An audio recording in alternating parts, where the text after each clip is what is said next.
sound of one voice, one spirit, one voice, the sound of one who makes a choice. This is the sound of one voice. This is the sound of one voice.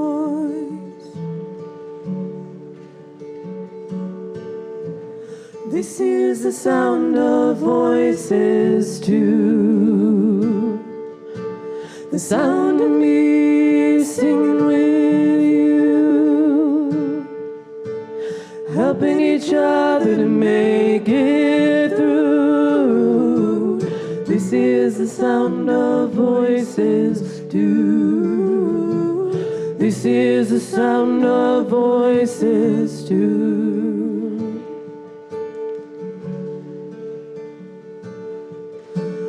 This is the sound of voices three, singing together in harmony, surrendering to the mystery. This is the sound of voices three. This is the sound of voices three.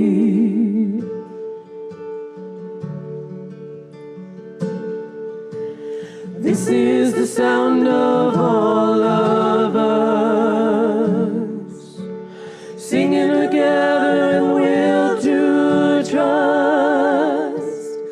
Leave the rest behind, it'll turn to dust. This is the sound of all of us. This is the sound of all of us.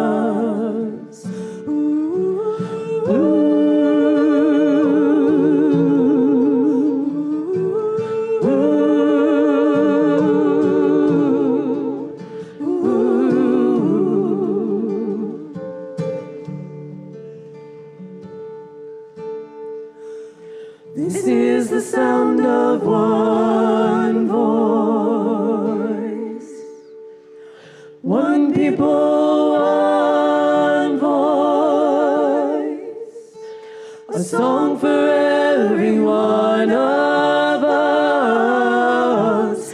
This is the sound of one voice.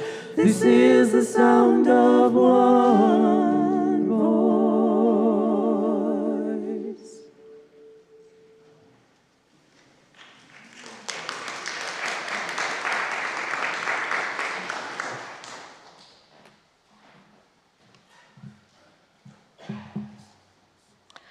Good morning, and welcome to all you brave people who came out knowing it was going to be cold in here. If you did not bring your coat with you and at some point during the service you find you need to go get it, I think everybody will understand if you slip out and get your coat and come back. Welcome. Welcome to the Unitarian Universalist Church of Buffalo, where in a world filled with hatred and intolerance, we do our best to place love at the center of all we do. It may be chilly here this morning, but our hearts are warm. Whoever you are, wherever you come from, whoever you love, whatever you believe, whether you have been here for many years or have come through our doors for the first time today, whether you're here in person or watching us on YouTube, hi YouTube, you are welcome, just as you are. Our community is richer and more complete because you are here. My name is Fran Manley, and I'm this morning's worship associate, and I am pleased to be sharing the pulpit this morning with our beloved new minister, the Reverend Bethany Russell-Lowe, who will be preaching and doing many other things as well. We are all blessed to be worshiping in this beautiful space which rests on the traditional territory of the Haudenosaunee people, original nations of this land, who continue to call for justice and self-determination. As always, Let's take a moment to thank the many people who make a service like this possible. The ushers who greet you at the doors, the musicians who enrich our services, the tech team who manage the sound and images and who send our services out to the world on YouTube, the food ministry, which this month is including a lot of volunteers who turn a simple coffee hour into a feast. You will find several important announcements. You've got, this one is a insert in your order of service. Be sure you read that. On the back of your order of service are several more timely and important announcements, which I do not need to read to you, so you can read them. So please make sure that you look at those, and you can even take the order of service home so you have them and can remember them. Now let's take a moment to deepen our connections with old friends and create connections with new ones by greeting our neighbors. And if you prefer to sit quietly in your seat and just listen, it's all right to do that too.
But anyways, yes, I wanted to tell you that because we were talking about it, and then I was thinking about it again this morning because I'm feeling very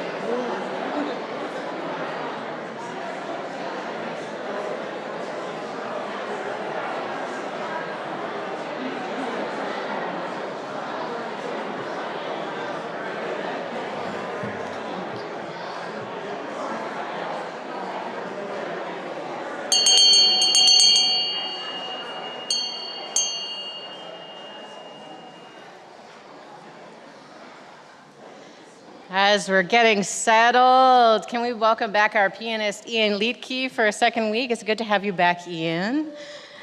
Yes, thank you.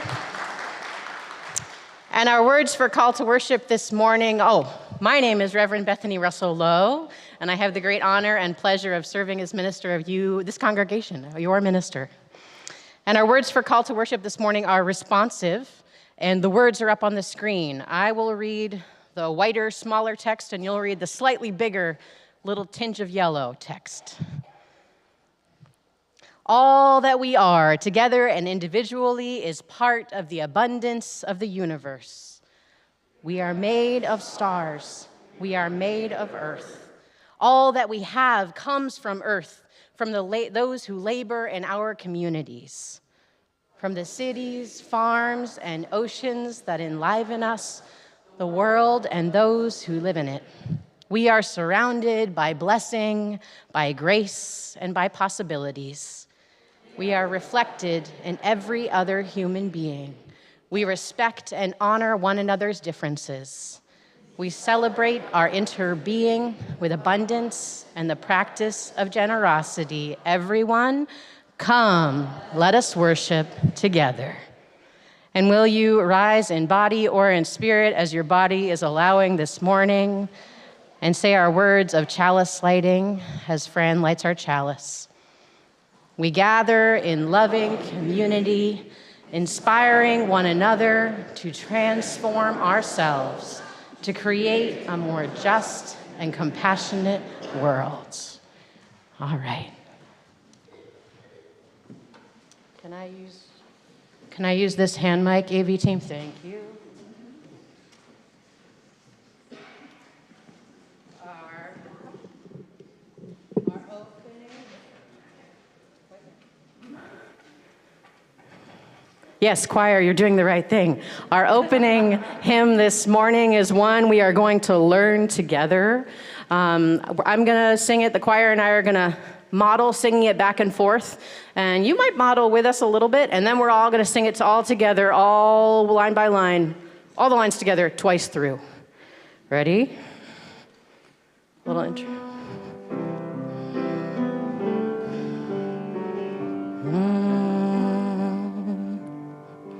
We shall be known by the company we keep. We shall be known by the company we keep, by the ones who circle round to tend these fires, by the ones who circle round to tend these fires. We shall be known by the ones who sow and reap. We shall be known by the ones who sow and reap the seeds of change alive from deep within the earth. The seeds of change alive from deep within the earth. It is time now. It is time now. It is time now that we thrive. It is time now that we thrive. It is time we lead ourselves into the well. It is time we lead ourselves into the well. It is time now. It is time now.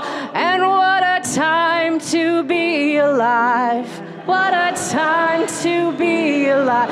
In this great turning we shall learn to lead in love. In this great turning we shall learn to lead in love. In this great turning we shall learn to lead in love. Turning we shall learn to lead in love. We're going to sing it all the way. We shall be known by the company we keep, by the ones who circle round to tend these fires.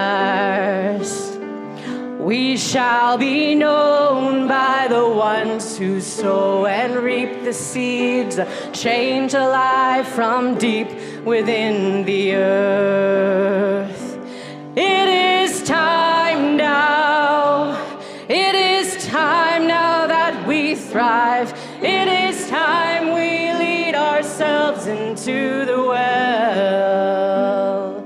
It is time now, and what a time to be alive. In this great turning we shall learn to lead in love. In this great turning we shall learn to lead in love. Try to look away from the screen for just a minute.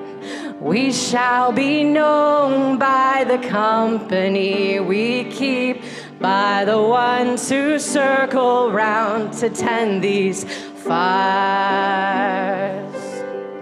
We shall be known by the ones who sow and reap the seeds of change alive from deep within the earth. It is time now. It is time now that we thrive. It is time we lead ourselves into the well.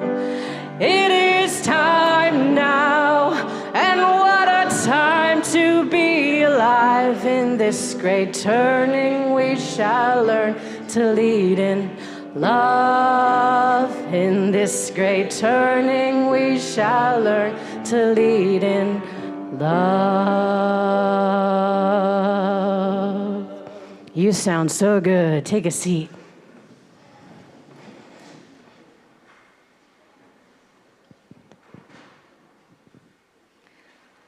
I I'm Jess. I'm our Director of Religious Education, and our story today is called Sustaining the Tree of Life by Lynn Gardner.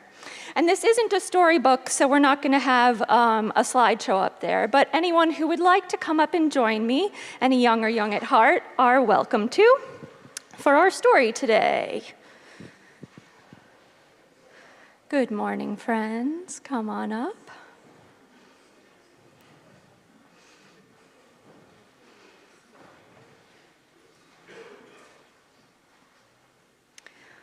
So the tree of life stood in the middle of the village. Its trunk was so large that it took 6 people holding hands to reach around it. Can I have 6 people stand up and hold hands in a circle so we can see how big that tree would be? There we go. It's a pretty big tree, right? If you imagine you stretched out as wide as you can go, that is a huge tree. All right, thank you so much, my friends. Its roots were strong and wide. We can imagine how wide the roots of that giant tree would be. And the branches spread out over the village square. Imagine the branches spreading out over the whole village, offering shelter from the rain or shade from the summer sun. Its fruit was juicy and sweet and plentiful. The people of the village loved this tree. I would love this tree if I had this giant tree in my village. Children played beneath it and climbed its lowest branches. Young people knew that if you whispered your dreams to the tree, they were more likely to come true. People who proclaimed their love or friendship for one another beneath its branches found their relationships to be nourishing, and elders discovered that their sweetest memories could be counted on when they were near the great tree. The tree had been witness to so much, and when the breezes blew through the leaves, one could hear the echoes of generations, laughter, conversations, dreams, prayers, and songs. Animals loved the tree too. Rabbits lived in burrows under the roots, squirrels and monkeys lived in the branches, and bats and birds flew in to eat the fruit. The tree seemed to buzz with life. Imagine how many birds there would be in a tree that big. One day, a traveling merchant arrived in the village. He rested in the shade and ate 2 pieces of the delicious fruit. "This fruit is incredible," he said. "I would like to have some to sell in the next villages that I visit. Who owns this tree?" "No one owns this tree," replied a villager. "If anything, we belong to it." "Well then, if no one owns the tree, then no one will mind if I pick the fruit," said the merchant, and he began to fill a basket. "I mind," said the villager, "and today I am the keeper of the tree." "What do you mean, keeper of the tree?" "We each take our turn being here with the tree. We could never own it. We are here as protectors, as sustainers." "That's ridiculous. This tree doesn't need you. You could just take what you need, take what you want. The tree will continue on." But the villager couldn't be persuaded. "Sir, this tree isn't like that. We don't come here to take from it, even though we receive much. We are keepers of the tree because this is where we are nourished. This is where some of our most precious memories are and where our people have dreamed. This is where we remember who we want to become." "Well," said the merchant, "you may think this tree is very special, but it still doesn't need you to sit with it. That is preposterous." "Ah," replied the villager, "the tree itself may not need me, but what of others who come by? Just this morning I sat with a woman whose heart was heavy with worry. Had I not been here, she would have had to carry that weight alone. And this afternoon, a tired couple came by, and they rested with me. They said they had been looking for a place like this. And then an elder came by, and we watched the birds in the branches together. And now you are here. You were confused about what this tree is and how to be with it. Imagine if you had arrived and not found anyone here to talk to. You might have continued thinking that everything you do is all about you. Luckily for you, my friend, I'm here to let you know that when you care for the tree of life, It becomes about so much more than just you. And the merchant sat for a while in the shade, thinking about these ideas that felt new and a little challenging. As the sun went down, he picked up his bag and headed out of town, whistling a song that he hadn't thought of in years. On his way, he shared a smile with each person he met, his heart feeling strangely light and joyful. And the people of the village, they continued to sustain the tree of life, to care for one another and to share their gifts with grace and gratitude. May it be so for each of us. So what do you think the magic of the tree was? Margaret? Okay. The merchant just sounds like the grown-up version of that selfish kid from the Giving Tree. Oh, okay. So maybe I feel like it's a responsive story to the Giving Tree, huh? Harper? Okay. I want to hear what Harper's favorite part is. What's Harper's favorite part?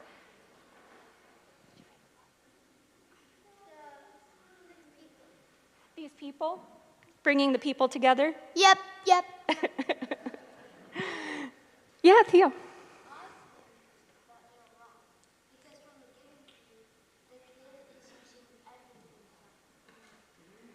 Okay, so the Giving Tree, they used the whole tree. But the apples are like the first thing he takes, and then he keeps taking more and more and more. So this is like an interception of the Giving Tree story. It's like an alternate. All right, friends, thank you so much for sharing your ideas with me. Let's go off to our classes.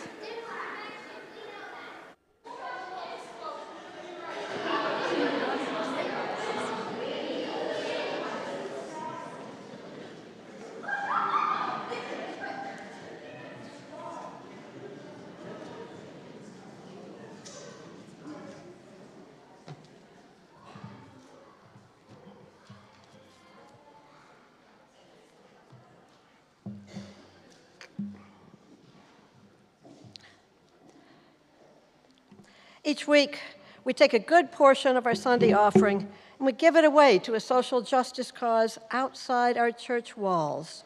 This month, we're supporting the good work of the Felician Community Services Food Pantry, located on the campus of Villa Maria College. Oh, stop it, Siri. I don't know what I said there. The food pantry provides students and residents of the surrounding zip codes with supplementary food assistance and connections with other community supports. Whether you make your offering in the collection plate, through our church website, or by mail, or by setting up an automatic donation with your bank, your generosity is what enables our church to live into its mission to inspire us, to transform ourselves, to create a more just and compassionate world. And before we start the music, I have a little announcement.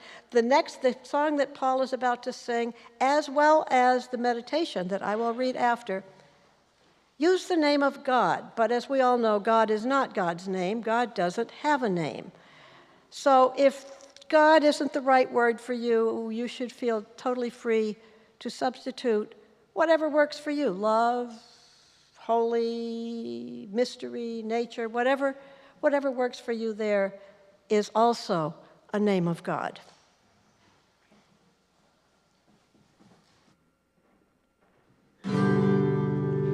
Sing God a simple song, louder, loudy.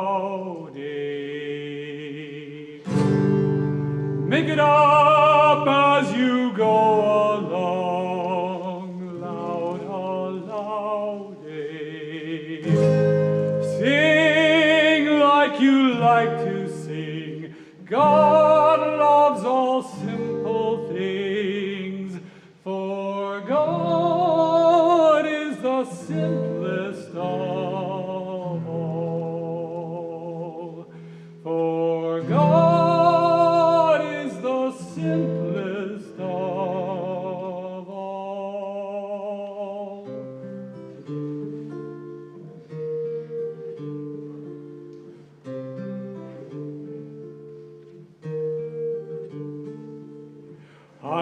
sing the Lord a new song, to praise him, to bless the Lord.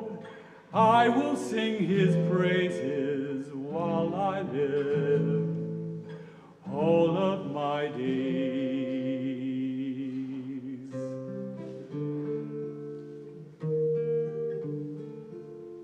Blessed is the man who loves the Lord. Blessed is the man who praises him. Laudo, laudo, laude, and walks in his ways.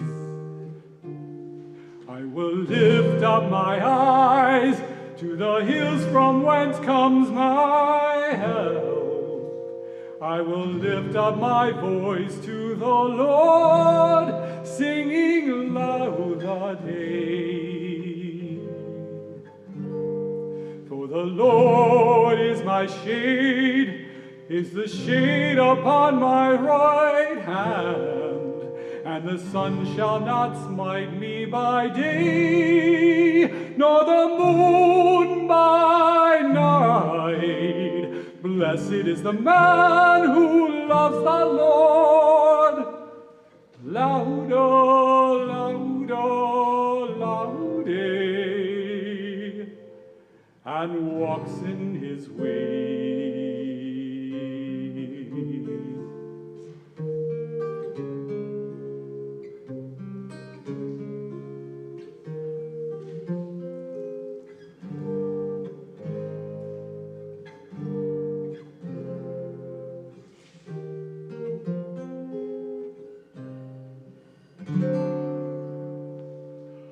Louder, louder, loudy. Louder, louder, dee da dee day. All of my days.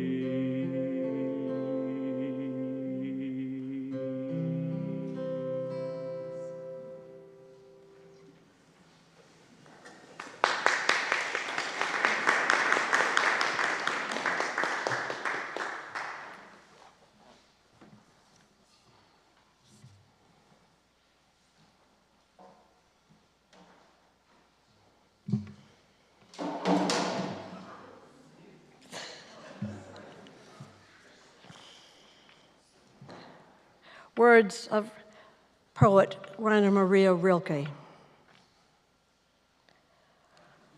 God speaks to each of us as God makes us, then walks with us silently out of the night. These are words we dimly hear. You, sent out beyond your recall, go to the limits of your longing. Embody me. Flare up like flame and make big shadows I can move in.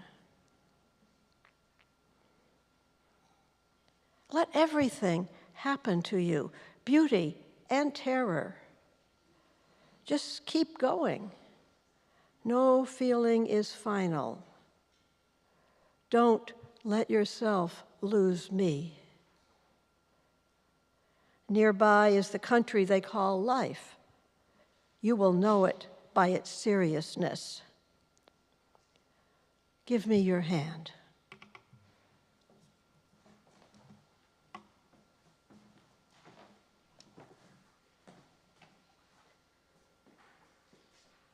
Some weeks I feel like I could just bring the newspaper and read the headlines, and then you'd add in your collective sorrows, your particular sorrows, and we would just cry together. We would just rage together. We would just grieve out loud together. Some of us already do in worship, I know, but I'm talking about something different, right? We could, but what would it do? Don't get me wrong. I think raging for an hour with other people would feel pretty good, feel pretty cathartic. And part of the promise we make to each other every week, part of our purpose in gathering as Unitarian Universalists, is that we remember that grief is not all there is, that joy is here too. Holding grief and joy and the balance of both is part of what keeps us from falling into despair. We can't fall there. Last night I was walking my dog and saw that someone in our neighborhood had their Christmas tree up, lights and all. And it gave me a burst of joy to see that someone else was not holding back their joy. So I wonder if we might be a Christmas tree for each other today, maybe just a few of us. If you have a joy that's authentic and big on your heart or mind this morning, and you can share it in a word or two, maybe three, I'm going to invite you to shout it out loud in a moment, loud enough that your neighbor can hear you. And it's okay if we talk over each other. It's good for there to be a lot of joy.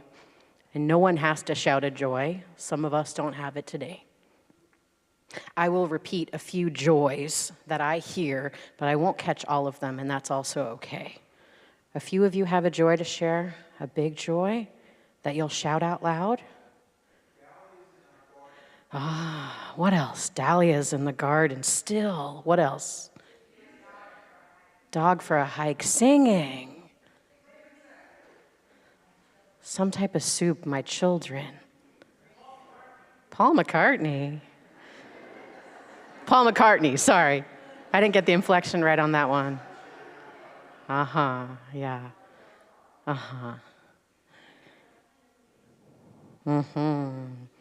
A lot of things about leaves, sunshine and the rustling. My son's done with. He's done with his job. He retired.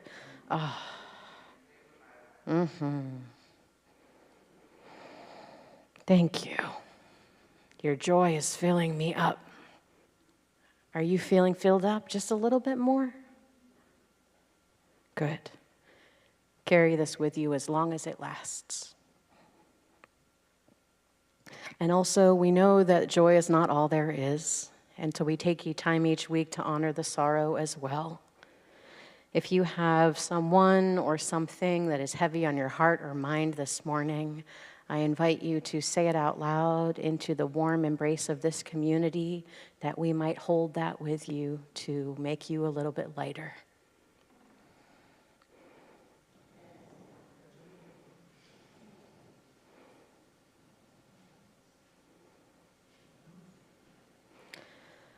All your joy and all your grief is welcome here. And as you go through this life, remember this: you are not alone, and all of us need all of us to make it. Let the congregation say, Amen.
Tom, will you come up now? Where is Tom Petrocelli? Is he here? Oh, there you are. This is my weekly practice of admitting I make a mistake. I forgot to tell Fran to invite Tom, so I'm inviting Tom to come make a short announcement. I know it's easy to miss me, I'm short. So today is Stewardship Sunday. Every year we ask all the members and friends of our community to pledge a financial commitment for the upcoming year. You will see that there are pledge cards in the pews if you don't have one. If you do have one, we're going to be collecting them here in a little while in the service. I just want to express my gratitude for all of you who have already pledged. Pledging is part of the covenant we make with each other every year. So it really warms my heart to see that covenant renewed within our community every year. So anyway, we're going to be collecting them here. If you need a little bit more time and you want to find me out in the parish hall, I'll be there as well. Thank you very much.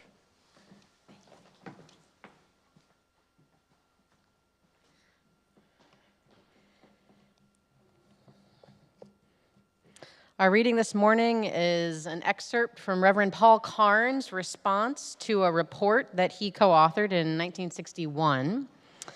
Reverend Paul Carnes did serve this church, as some of you know, as many of you know, from 1958 to 1977, and left to become president of our Unitarian Universalist Association. But here's the words he spoke at the First Unitarian Church in Chicago in May 1961. It's okay if this feels a little too real, even though it's not 1961 today. Yeah, a little giggle here and there would be appropriate. While we have been congratulating ourselves on our growth, we have been ebbing in our religious, our moral, and intellectual effectiveness. It is time that we stopped kidding ourselves. We are all but irrelevant in the religious life and thought of our nation, and we are little better than religious dilettantes until we can discover some area of ultimate concern for which we stand. Some sense of concern which goes beyond the intellectual, the moral nihilism implied in much of our talk about freedom, the freedom to believe nothing. And little wonder. Theologically, many of us are comfortable only when fighting the ghost of John Calvin or Southern fundamentalism. And we get mad when we find Lutherans and Methodists and Presbyterians who are neither. We set our chins and console ourselves by saying, well, they ought to be Unitarian Universalists. We put our children in liberal Sunday schools because we like the theory behind the curriculum. That's where they'll get the least religion. But we seldom relate this theory to a doctrine of the church and state, or even to ourselves and the adult values which we may be implying by putting them there.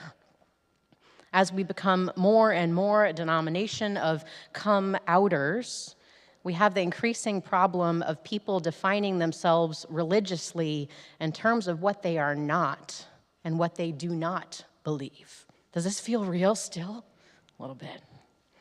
We have made our claims of non-creedalism into a meaningless idol, and we have forgotten that even the decision not to have a creed rests upon a positive affirmation that ought to be stated, for it forms a positive aspect of our faith. Our age needs the message of liberalism, but not the same tired, unthought-out pile of emptiness which all too often been passed as the liberal message. It needs the liberal message, but newborn, a reborn liberalism. A liberalism which has gone through the crucible of confronting not only the latest scientific theories, but also the liberalism which has confronted the despair, the conflict and the hopelessness and the confusion of all that which lies in the span between our vision and our work, between our power to create and our power to destroy, between our reason and our foolishness. This is our challenge, he concludes, the real challenge which we face. We challenge you to take our work seriously, so seriously that you will want to share it to the end, that generations yet unborn will know that we gave not only of our money, but also our hearts and minds to the end of producing a liberal message, the words of which thoughtful people of all classes and races and religions could not ignore. That ends the reading. What would it look like to get serious about Unitarian Universalism today? Reverend Carnes asked this question, likely from this pulpit and also from pulpits around the country as he was bringing around that report he co-authored. And later in his UUA presidency, over 60 years ago, he was asking this question. But it still feels relevant to me, no?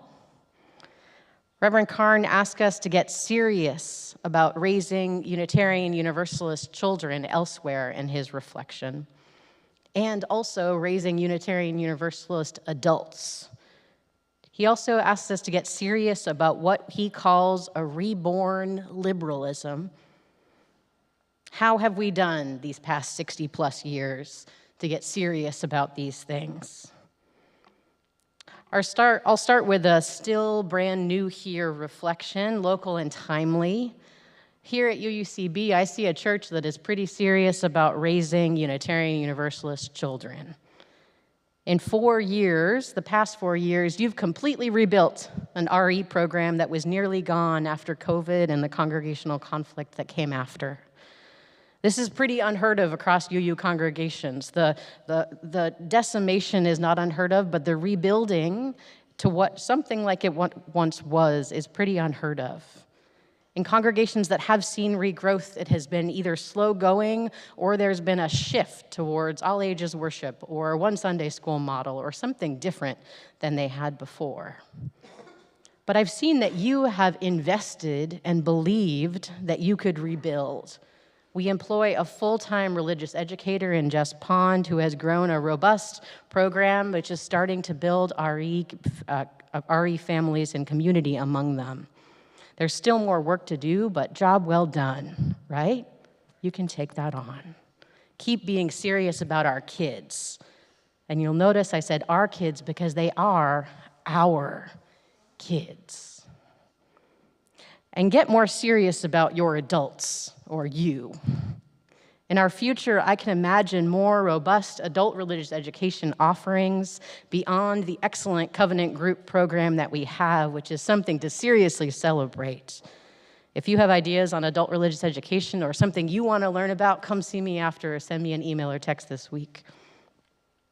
And another thing I want to mention while we're in this milieu is something which I think is really special here, which is the number of now adults in this congregation who were raised here as children. I see at least 4 of you out there today.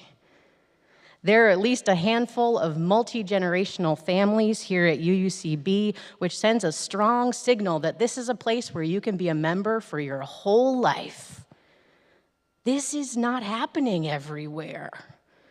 There's something really noteworthy going on in this community, and it's a sign we have at other times in our past taken the religious education of our kids seriously. The second thing Reverend Carnes asked us to get serious about is our liberal faith. And this is one area where I feel like the passage of time has made Reverend Carnes' call a bit more clear. I wasn't alive in 1961 to know what those Unitarian Universalists were grappling with, but I can fear modern Unitarian Universalists, us, grappling with getting serious about welcome, about covenant and right relationship, about our role in justice work beyond our walls. I hear us nationally and a little bit here talking about collective liberation, this idea that none of us can get free until all of us are free. So where do these ideas arise from? They sound kind of different from the liberalism that Reverend Carnes describes as us a little stuck in. 8 years ago, at the beginning of her tenure as UUA president, Reverend Susan Frederick Gray preached a sermon at General Assembly, which is the national gathering of Unitarian Universalists. And she recounted a story when, in the first days of her presidency, she was called to counter-protest the Unite the Right rally in Charlottesville, Virginia. This was the white nationalist rally and the anti-fascist counter-protest that most, if not all of us, remember. The rally, the counter-protest, was a turning point for so many Americans, and for Reverend Frederick Gray among them. Reflecting on her experience in Charlottesville and how that informed how we Unitarian Universalists are to show up in these times, she wrote this. 2 things are absolutely clear to me right now. Number 1, this is no time for a casual faith or a casual commitment to your values, your community, your congregation, your soul, and your faith. No time for casual faith. And number 2, this is no time to go it alone or to think we are in this alone. This is no time for a casual faith and no time to go it alone. I hear in Reverend Frederick Gray's words a maturation of liberalism. Beyond this idea that we can grow and develop ourselves if we just learn more and be better, I hear this recognition that we need each other and that together we can create something bigger than we can alone. She goes on. We need communities that teach us how to love with fullness in the midst of the propaganda and politics that tells our hearts to be afraid. We need communities where we can fully bring our heartbreak and the fullness of our pain and anguish and be reminded that we are not alone, but that we are held by a love that never lets us go. And we are held by one another, and we will never let go. We need communities of both courage and deep, practiced compassion, of resilience and resistance.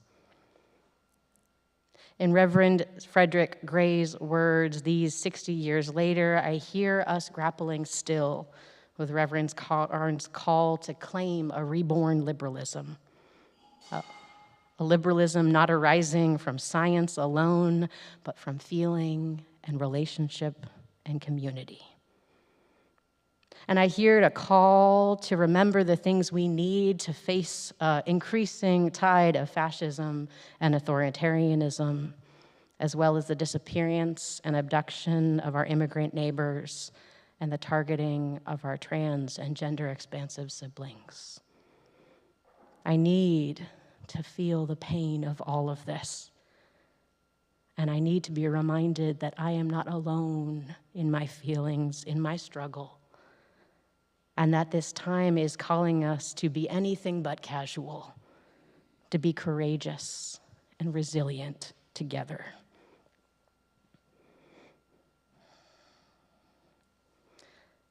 In a conversation with colleagues this week, I had a really timely conversation.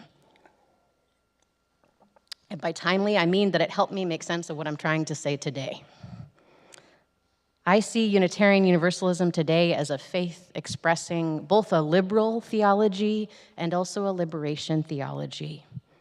And maybe this dual theology expression is something of that reborn liberalism that Reverend Carnes imagined.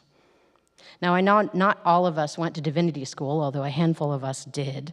So let me define what liberal and liberation theology might mean in a sentence or two.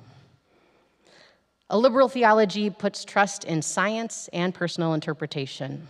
It says that bad things happen because we humans isolate and fail to live up to our ideals.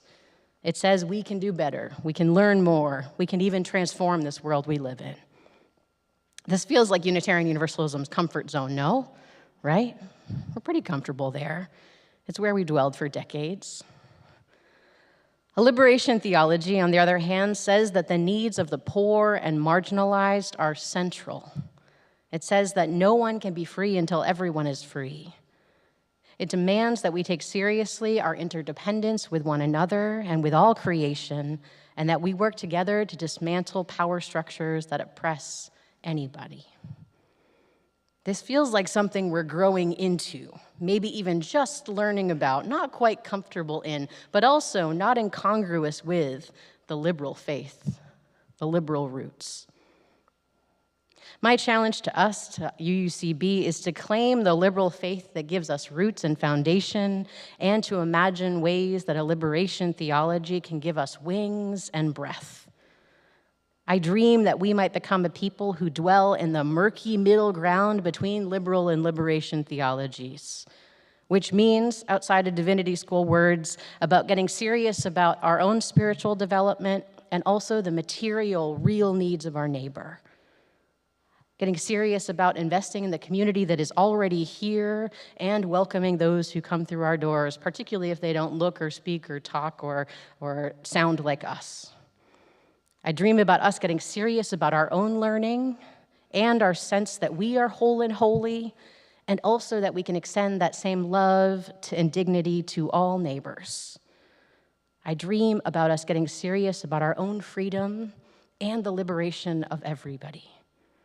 I dream about us getting serious about sustainability of this community. It is stewardship season, but also building a web of relationships and organizations that goes beyond these walls. I dream of this dream is something of what it might look like to claim both a liberal and also a liberation theology and refuse to be contained by or noticed by one. This is what it could look like to both have roots but also breath and wings. As Tom said, this Sunday is our Stewardship Sunday. It's an opportunity to pledge your support to our annual budget in 2026. And this church can only get serious about our future and transform itself for the day we are in if you give of your time and your talent and your treasure towards our future. I know that the asks for your donations come at you from every angle these days. And I know that between government shutdowns and uncertain economies, most of our budgets are stretched pretty thin. And this place survives because of your generosity year after year, your generosity, which is a symbol of hope for us. So here's my pitch. If you believe that all people are worthy of love and life, if you believe that we all have a little work to do, if you believe that diversity makes us stronger, if you believe that raising children in a liberal faith is a worthy cause, if you believe that experiencing joy and beauty and music are acts of resistance to fascism, if you believe that it is our task to welcome all who welcome all, then commit of your financial resources this year as generously as you can to help us get serious about our future. A pledge is a promise. It just tells us how much you plan to give so we know how much we can plan to spend. And I trust that you know what is generous for you. For some of us, $10 a month is a stretch. And for some of us, our generous is closer to $1,000 a month. Only you know what is generous for you. There are pledge cards and even some pencils in the pews, and in a moment, I'm going to invite you forward, if you haven't yet, to come put them in the bowl up here. So get ready. It could also say, follow up with me, if you don't know yet, and you want to participate in doing something. But as you're scribbling or thinking, I'll conclude with Reverend Frederick Gray's article, the words from Reverend Frederick Gray's article. This work, this moment that we are in, and it is not just this moment, it is many moments moving to this time. But it is going to change us. The work ahead is going to change us deeply. That's why we are a living tradition, right? We don't always need to be held by the past. We are always looking for the new revelation to guide our hearts and our spirits and to walk into something new. I see that day when we will look back and see the changes we have made in our hearts, in our communities, and the practice of our faith and theology. They won't come from some casual practice or casual commitment. They require a greater commitment and generosity to one another and to the communities that sustain our courage and our love. And now as the music plays, if you would like to bring your pledge card forward and put it in this bowl on the front altar, I invite you to do that. If you've already submitted your pledge and you want to pretend that you have one in your hand and put a pretend one in, you could do that too. And someone mentioned dancing, so if you want to dance your pledge card up and get that blood moving, go for it. Ian's going to play a little music as you come forward.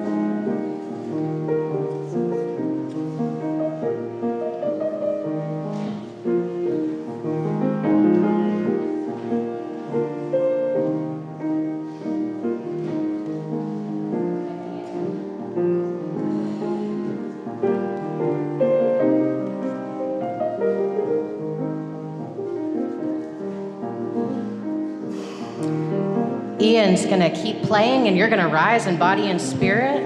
And I want you to turn to a neighbor and repeat after me. Turn to a neighbor and repeat after me. Thank you, thank you, thank you for your generosity of spirit. Because of you, hope stays alive here. Thank you, thank you, thank you. And now we're going to sing together as soon as we get to it. It's number 1028 in your teal hymnals. The words will also be up on the screen. And please dance if you need to get that blood moving.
Please join me in saying our words for extinguishing the chalice. As we extinguish the flame of this chalice, carry our light with us into the world in the power of peace, faith, justice, and love. Do you have my benediction? It seems to have disappeared, vanished. Thank you very much. All right. Words of John C. Morgan. In the end, it won't matter how much we have, but how generously we have given. It won't matter how much we know, but rather how well we live. And it won't matter how much we believe, but how deeply we love. Go in peace. And let the congregation say, Amen. And of course, go Bills!